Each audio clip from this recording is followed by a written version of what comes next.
In this video, I'm going to talk about Socrates, and then I'm going to talk about how I think Plato um, picked up on his tradition of mythology and tragedy, and he wrote his dialogues as a modification of that same tradition. I think he considered himself to be doing his civic and philosophical duty because in Hesiod, every generation faces a society that's more complex, and so every generation has to take what's best from the past but create something new, something more socially evolved, more intellectually, culturally sophisticated, partly because the artist, the philosopher, would have learned from the stories of the past and would want to add to those stories or and recognize even more aspects of the human condition and to evolve their society, because evolution is natural, higher and higher levels of complexity and good, moving toward higher and higher levels of good. Okay, so Plato lived through watching his wonderful society collapse and the election of Critias, and then after that, Critias was overpowered after 9 months, and the Athenians were set up a democracy, but the democracy was very weak, and people now were afraid, and they had suffered. And of course, like the Achaeans, they never learned their lesson. Instead of accepting suffering and getting wisdom through suffering, like all the tragedies and Homer tried to teach, oh no, they had to do their thing and find somebody to blame. Just get their digs in, fight back. So they found somebody to blame, which was Socrates. So who was Socrates? Socrates was a stonecutter by trade who spent his leisure time going to the agora and engaging in exactly those kinds of conversations that the system was set up to encourage so that citizens would develop practical wisdom. Socrates also fought in the wars, and he fought bravely. He wasn't afraid of death, and he was self-controlled. I will show another thing I will show later on is that Socrates actually exercises all those powers of soul that Aristotle calls the virtues. But there are dialogues about Socrates. Sometimes he's at the agora, sometimes he's in a private home, sometimes he's walking outside of the city walls with Phaedrus. He's just everywhere. He is living the life of what a good citizen was supposed to do, and he's always encouraging people to seek wisdom, justice, truth, and not to seek power, money, license to do what you want. And he's always arguing against people who claim that that's what makes life worth living, or that's Athenian society is free and open, and that's what makes it great. You can pick anything you want. And Socrates totally disagrees with that. So, in the Apology, Plato is explaining why he is the best citizen. And I'll talk about that more later. But the point is that there was this character, Socrates. He went around talking to powerful figures, the sons of the best and brightest men and the ones who exercised power in the city were never home. Their fathers were never home. So the sons liked to walk around and follow Socrates when he's asking powerful figures these questions. So he would ask, as I said on my Lakey's tape, um, people who were military generals, he would ask, what is courage? People who were politicians, he would ask, what is justice? Obviously. Artists, he would ask, what is beauty? Um, and and unfortunately, they didn't give very good answers, and so they sort of humiliated themselves. And the young men became disillusioned, discouraged. So it was like Neoptolemus, starting out trusting your authority figures and then having them exposed as being a lot more ignorant or corrupt than the young people had thought at the beginning. And so it created some rebelliousness on the part of the youth. And again, the middle aged, the powerful, did not want to suffer, and they wanted to be honored. And when they were dishonored, instead of learning something, instead of growing, instead of admitting it was their problem, they wanted to find someone to blame. They did not want to suffer. They did not want to change. And guess who? So Socrates was blamed.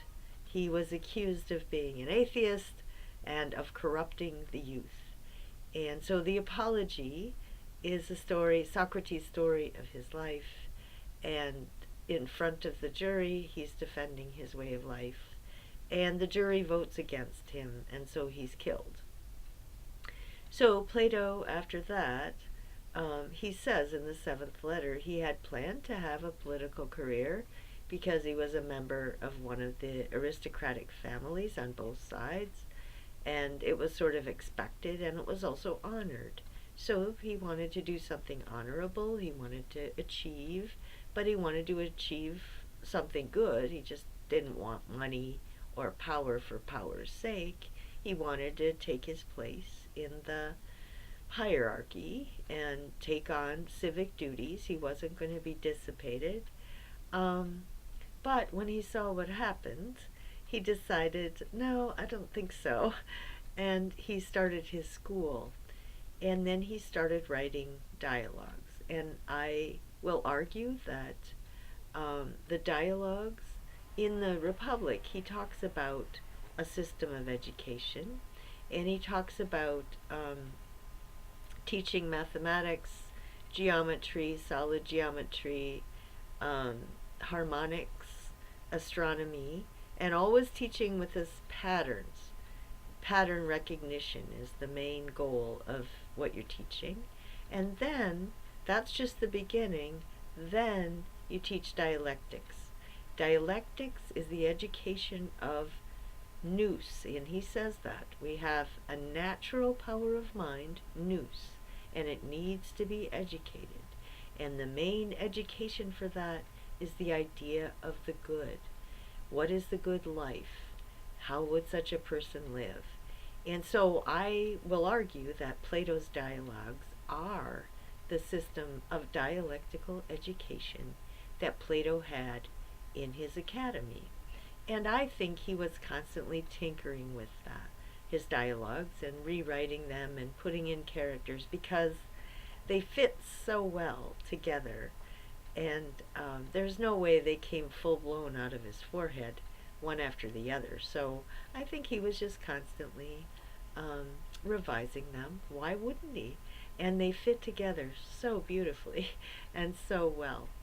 But in this video, what I want to do is start out with looking at Plato's dialogues and Socrates through the lens of Jungian psychology and archetypal psychology, because that links it with Greek myth and tragedy. So, and what I've already said. So I think Plato made Socrates into an archetype. The gods and goddesses are archetypes. They represent the spiritual yearnings that we have for justice, for beauty, for truth. Jungian psychology, as I said before, says that people naturally seek meaning and they're willing to give up a lot in order to have some notion of meaning and purpose in life. That is definitely true of all the characters in Homer and tragedy. They're always arguing. They're always saying, Zeus is on my side. In other words, they're giving reasons based on justice, truth, beauty, goodness, um, that they are living out a higher sense of purpose and meaning. Um, Also, the the big themes in all of these are shadow. The primitive side of our psyche needs to be recognized, not repressed, and activated, okay, so people identify with the characters. The characters are living out those really dark impulses. And the ideas pathos and phobos. I understand that. I get that. And then, oh, I'm afraid I could do that and flush that out. Okay, so Plato's dialogues also have characters that are good and evil and that are duking it out. They're arguing with each other about justice, truth, beauty, whatever. There's some differences. Plato modified the tradition, and one of the big differences is he has this clear-cut character, Socrates, and who's the good guy, okay? And scholars disagree. Sometimes they'll say, no, Socrates blew it here, or Socrates is a sophist. I had a teacher who thought Socrates was a sophist.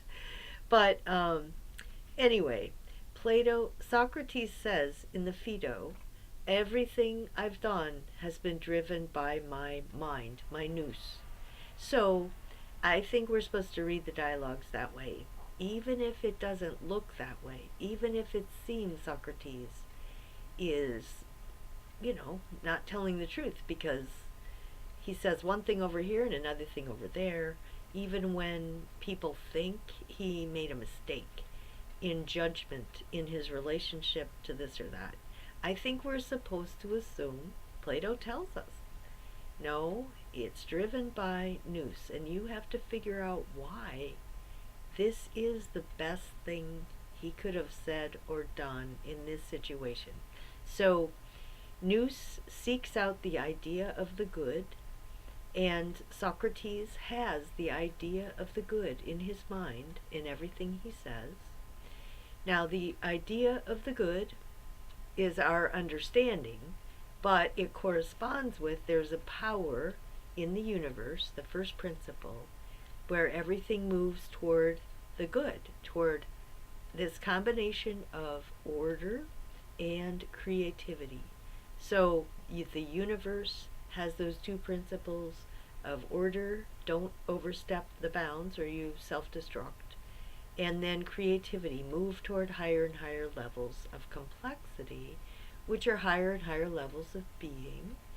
Everything you moved toward was capable, it was potential, and then if you live a more complex, more flourishing life, you've made that potential actual. So you've embodied a higher level of being, and to be is to be good. That's how else we can't even conceive of anything other than being is good.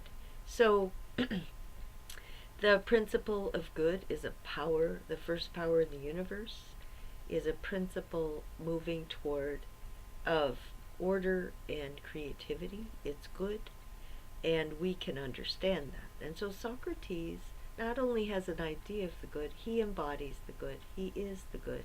And so practical wisdom, Aristotle defines as the person with practical wisdom is the truth of the situation. He embodies what's best. Now, that can be very far from any kind of utopia or ideals. Everybody wants world peace, right? Everybody has the same object of wish, but you get pretty far from it sometimes. But you have to deal with, well, what are my real options? What are my real choices that I can actually do? And that's where, if you remember in Hecuba, Agamemnon, Odysseus, are all whining about, oh, political necessity, I can't do what I really want to do. And it's just BS. They're feeling sorry for themselves. The truth is, there still is one best choice. And partly because they're whining and feeling sorry for themselves, they're not good at deliberation, and either they don't recognize the option or they don't choose it. So and in this case, they don't choose it. Odysseus knew he could have changed his mind and told the troops he's not going to kill Polyxena, and Agamemnon knew, he even knew he should have not allowed Hecate. But anyway, my point is that Socrates, as he's portrayed in Plato's dialogues, has an idea of the ultimate good, but he also has practical wisdom. He is very good at sorting out the options, and according to Plato, Plato wants us to think that the things he says and does and the way he lives embody the truth of the situation. So I will show you that I think Socrates is what justice is. He is what virtue is. So the forms they don't exist in a separate universe. They are described as powers of the soul, powers of the universe. And they are what drives reality. And powers in the universe, they're what drive the universe.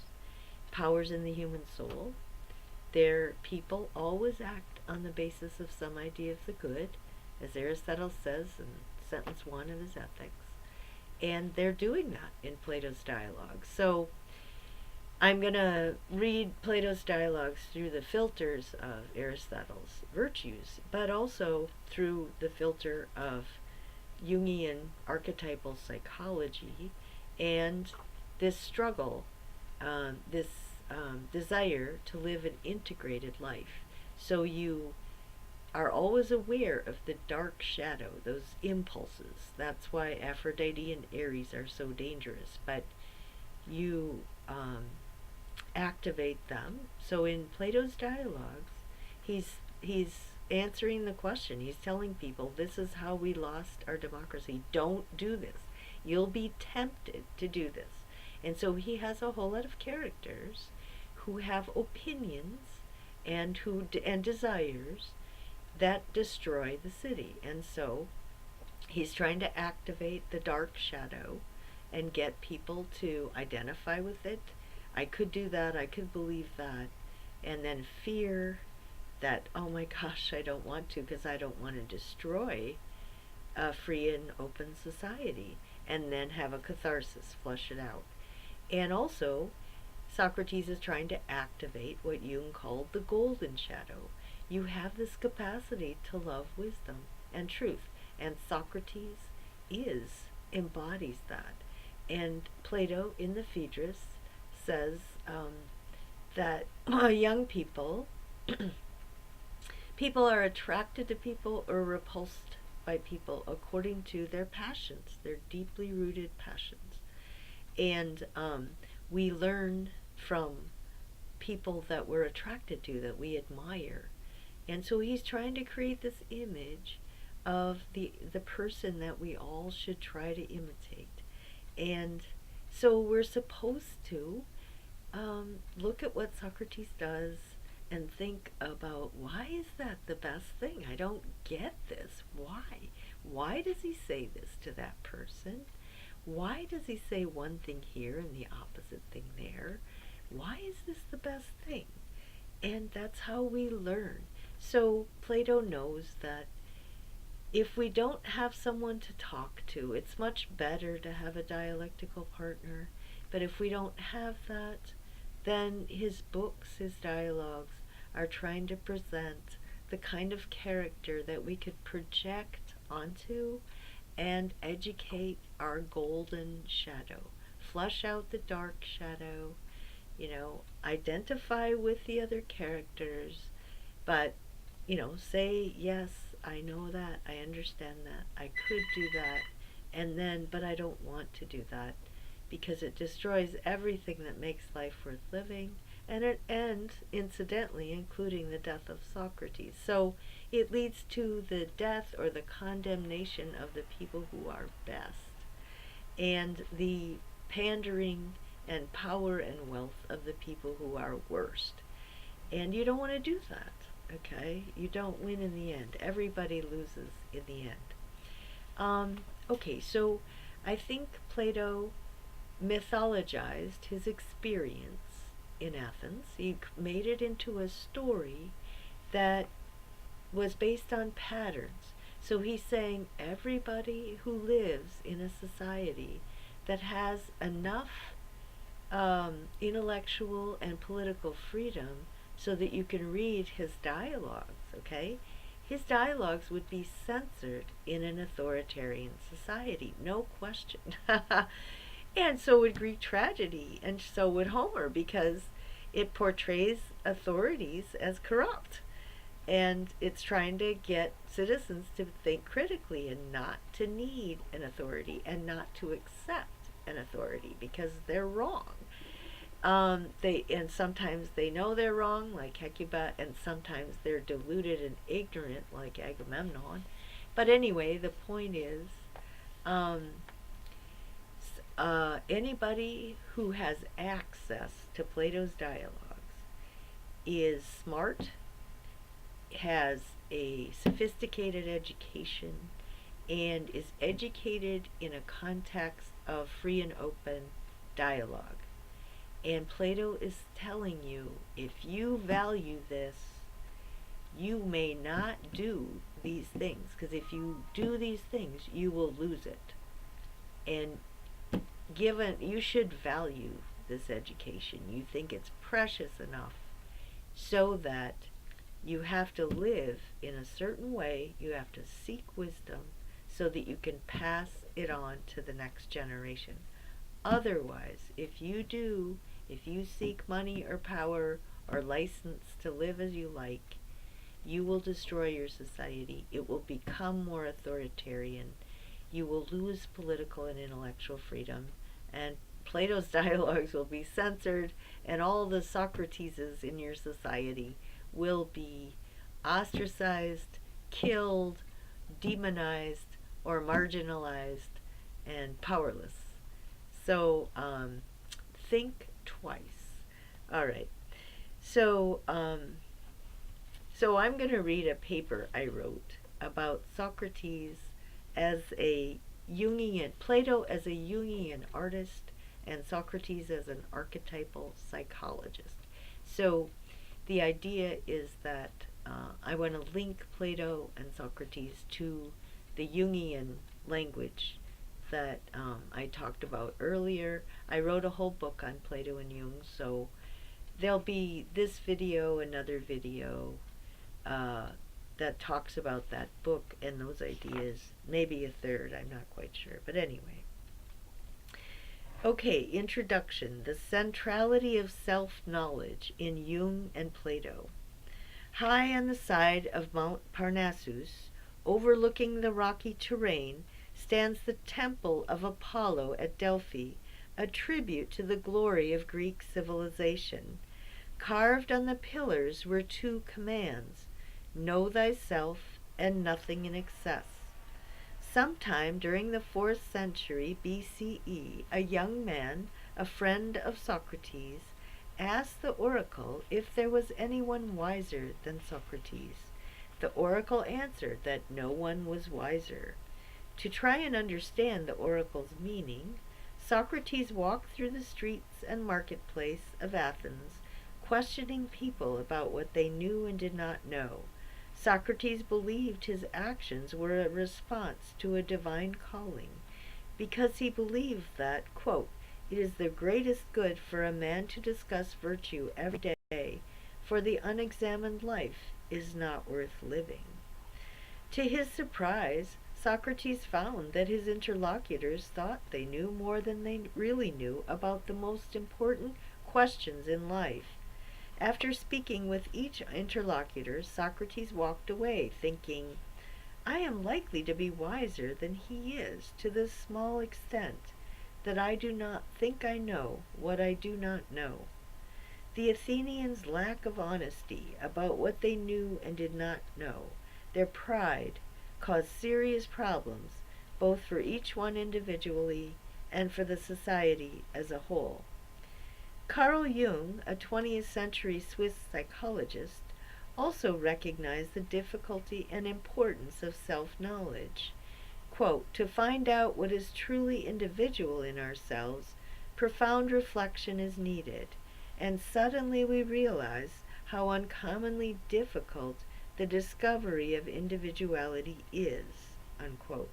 Over a period of years, Jung developed his own version of self-examination and the examination of others through a process called analytical psychology.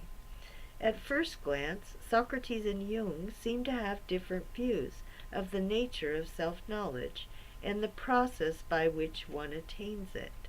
For Jung, quote, "The most decisive qualities in a person are often unconscious and can be perceived only by others, or have to be laboriously discovered with outside help. Further, the personality as a total phenomenon does not coincide with the ego, that is, with the conscious personality, but forms an entity that has to be distinguished from the ego." Unquote. By contrast, the process of self-examination, as it is described in Plato's Apology, seems to be entirely conscious and ego-driven.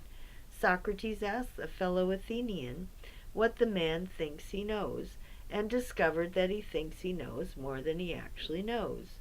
There does not seem to be anything mysterious or unconscious about the process. No dream analysis is needed to recognize arrogance and ignorance in oneself and in others. In spite of appearances, there are many common themes in Jung's writings and Plato's dialogues. Jung's claim about the human psyche, the collective unconscious, and the place of myth and psychology and philosophy in recognizing the existence of and informing a collective unconscious can be applied to Plato in many meaningful ways. Plato's dialogues can be interpreted as an excellent example of art that tries to make his readers more conscious of the existence and nature of the collective unconscious. Plato's Phaedrus and Symposium present the most outstanding examples of Jung's concepts of ego and shadow, the need for young people to find mentors who will help them assimilate the shadow. Also, the Symposium focuses on the assimilation of animus and anima, the need for balancing out these two forces in the psyche, creative imagination, active imagination, and individuation, the ultimate goal of human life. Plato's choice of dialogue as the literary genre for his philosophy has implications for how the soul can assimilate what is said, and assimilate the shadow, the animus, and anima. It also has important implications for the nature of liberal arts education. Socrates, Plato's model of the ideal teacher, interacts with his students one-on-one in a particular social and historical context, and he is sensitive to the experience and emotions of his interlocutors. According to Jung's description, the therapeutic enterprise is also a relationship between two people. Good analysts, like good teachers, ask those being analyzed to tell them exactly what they are thinking, or to tell them about their dreams. Only when analysts obtain entirely honest answers can they then go on to reflect on what those responses tell about the soul of the person being analyzed or the student, and figure out how to heal the wounds and move the student or person being analyzed toward wholeness, toward the integration of conscious and unconscious within the soul. Although this book is the product of reading and writing about Plato's and Jung's texts, both authors insist that whatever they have to teach cannot be learned through reading and writing alone or even primarily. Both say that the written word can only remind readers of experiences they've had that confirm what it is they are reading. The true healing of the soul, the integration of the personality, takes place through daily life, by talking to trusted and skilled teachers, analysts, friends, and mentors, and by constantly examining and re-examining one's own life, one's beliefs, and what is going on in one's society. In this way, an education that aims to develop the love of wisdom is different from other kinds of education and is more like analytical psychology. Plato as Jungian analyst.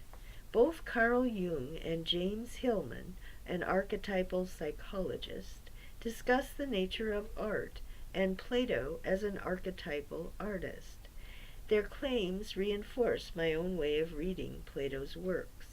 Jung explicitly states that Plato's works are an expression of the collective unconscious. Quote, Platonic philosophy, once having sprung forth from the unconscious of the human race, could re-arise anywhere in any time. Unquote.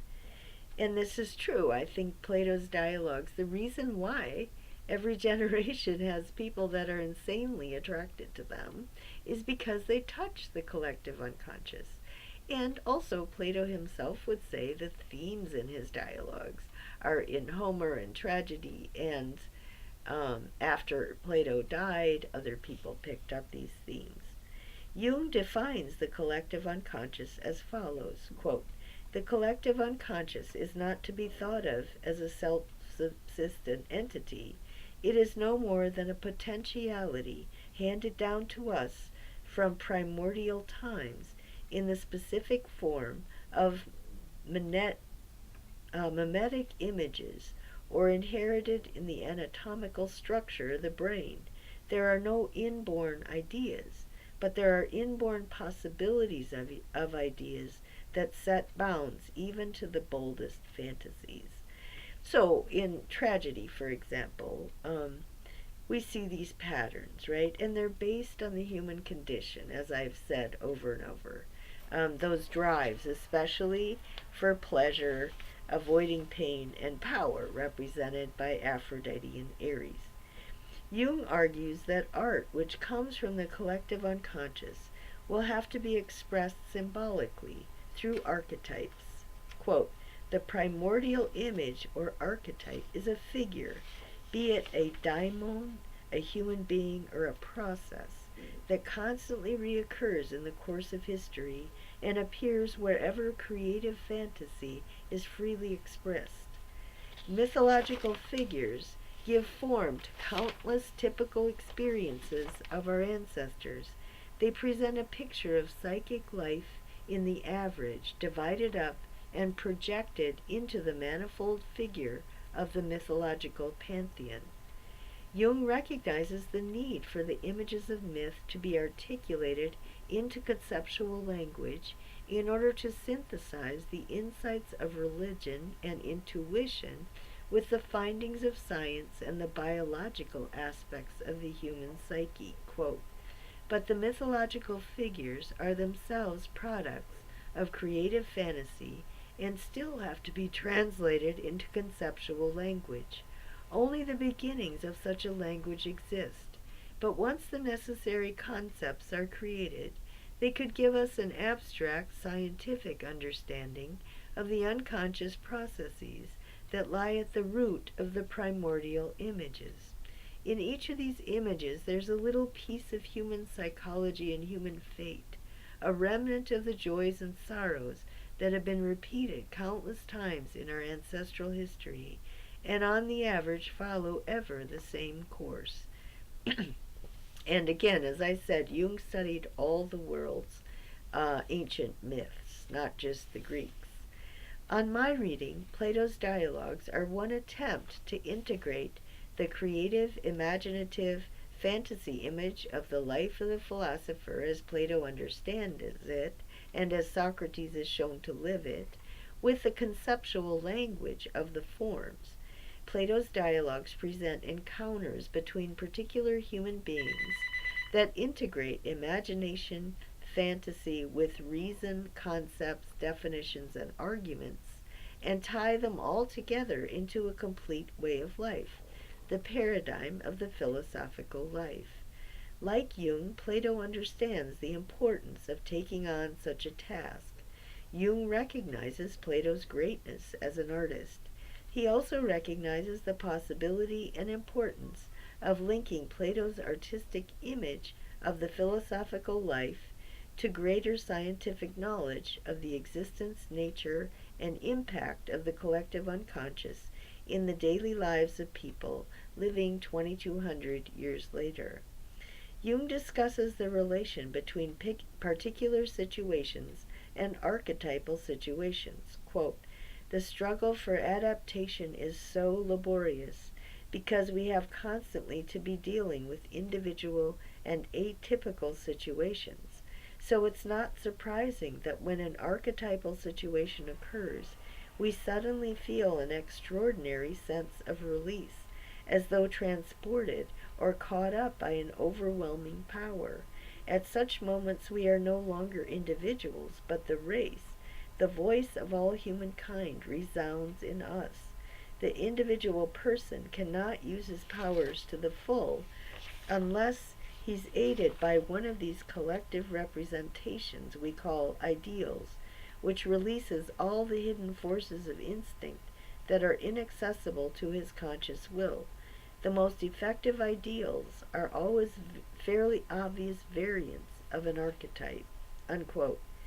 If Jung is correct, then the most effective way for an archetypal artist, whose media is the written word, is to write in a way that uses archetypal images to inspire readers to live profound lives.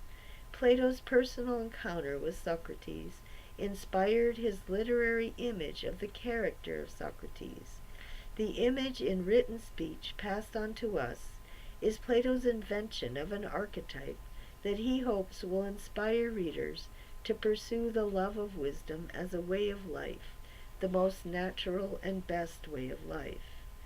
Socrates is both an archetype and was a historical human being who talked to anyone and everyone.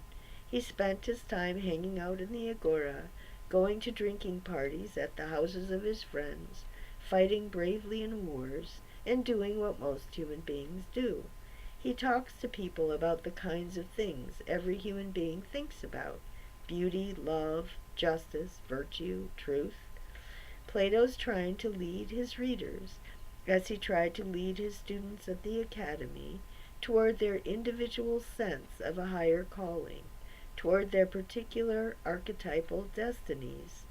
The goal is Jung's view of what great art should do. Quote, "The impact of an archetype, whether it takes the form of immediate experience or is expressed through the spoken word, stirs us because it summons up a voice that's stronger than our own.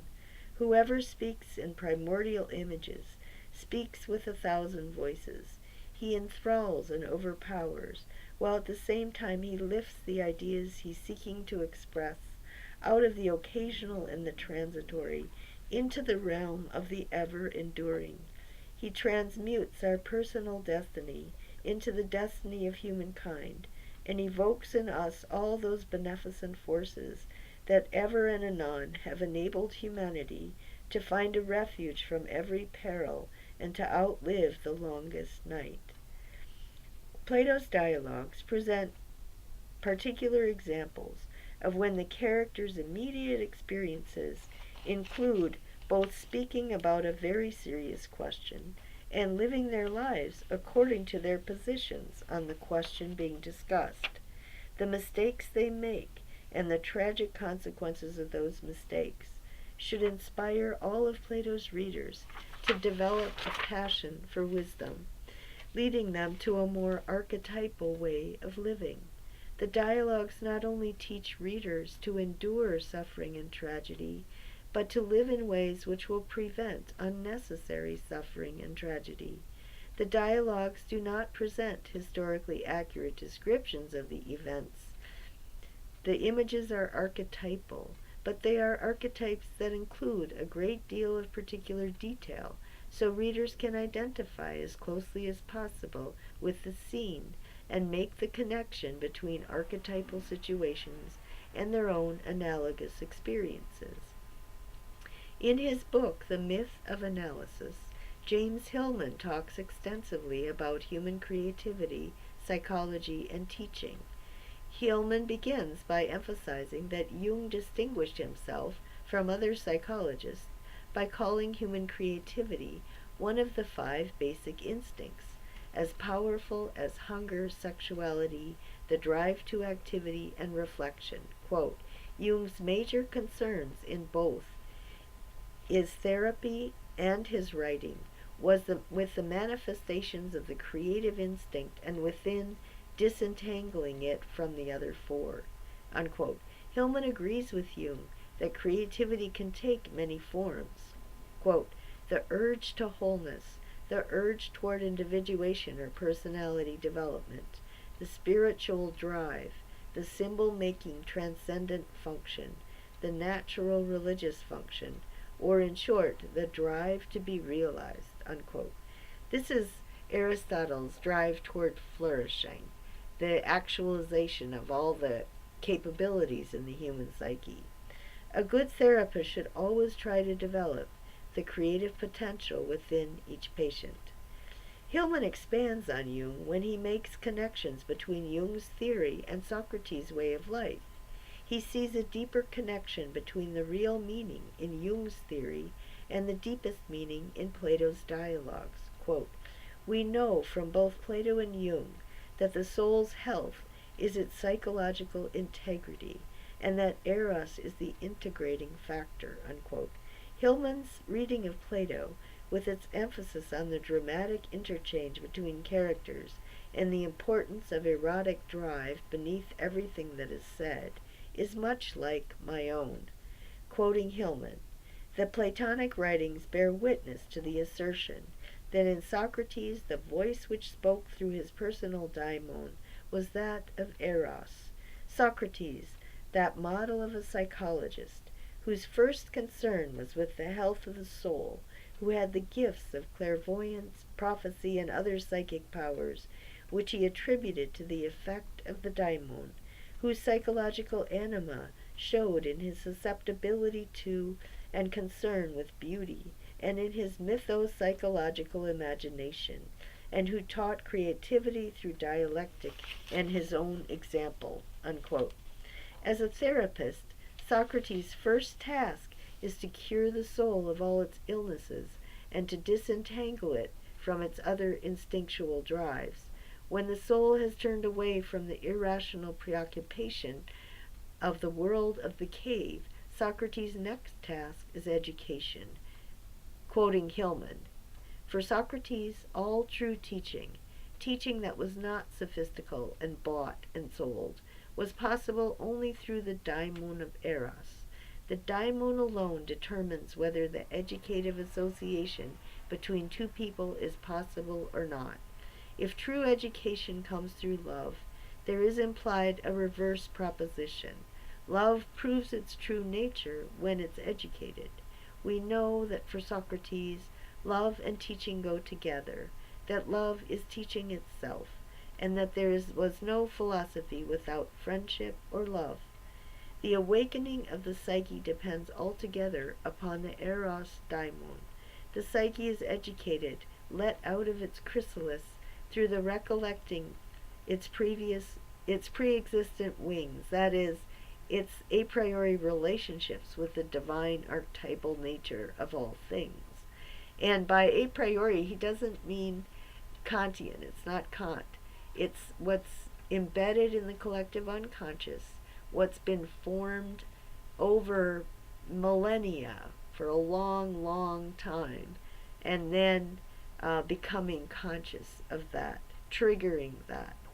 If education is always based on an emotional relationship between a teacher and pupil, then Plato's forms, the view of the most important object of thought, are not intended to be detached from the context of feelings, of a deep emotional connection between two human beings.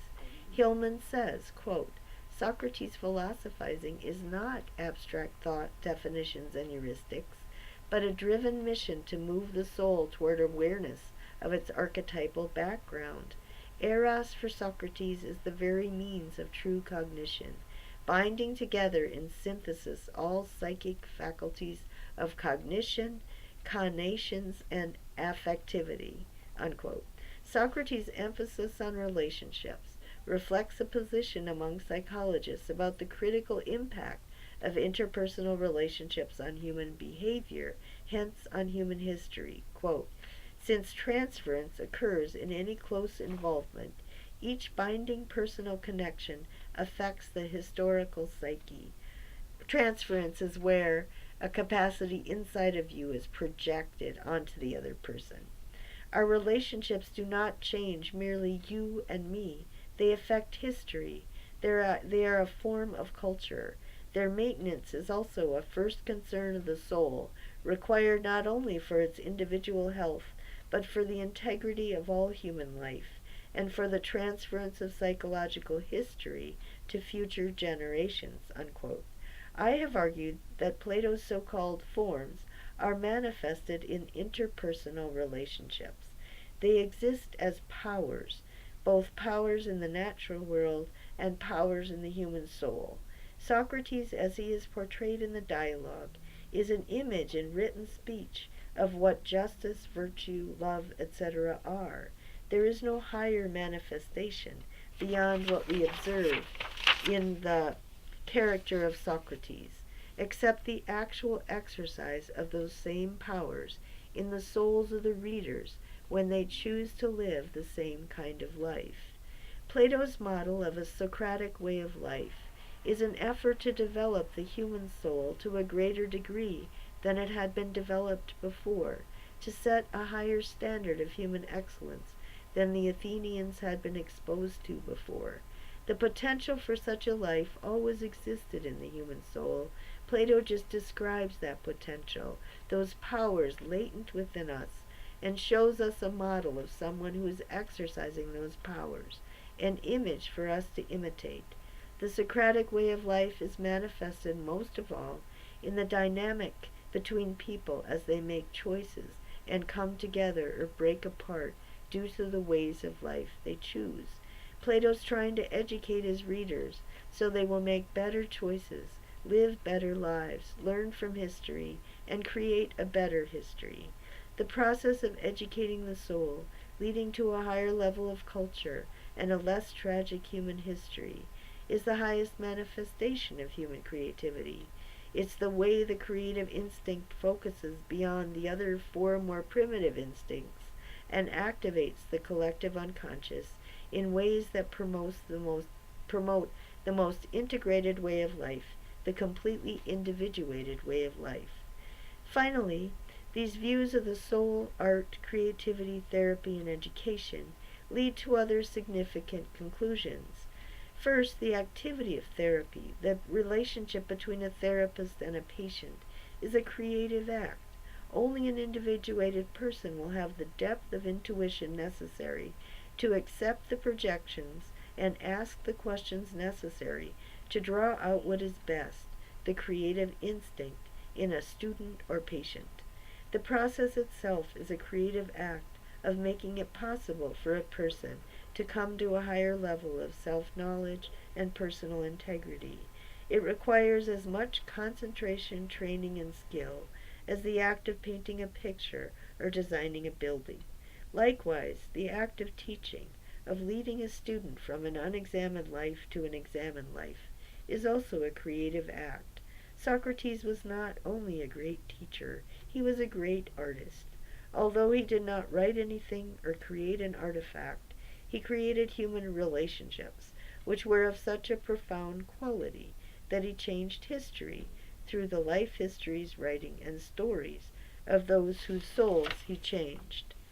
By writing dialogues, Plato could be called creative and artistic in a more traditional sense, but the form and content of his writing indicates that he does not think of the highest art as producing any kind of artifact. Plato repeatedly indicates that he does not think philosophy resides in the written word or in an inert artifact.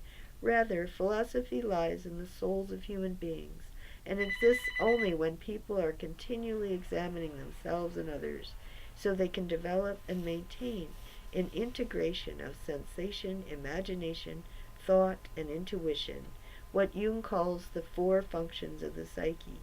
Plato's writing is directed toward teaching.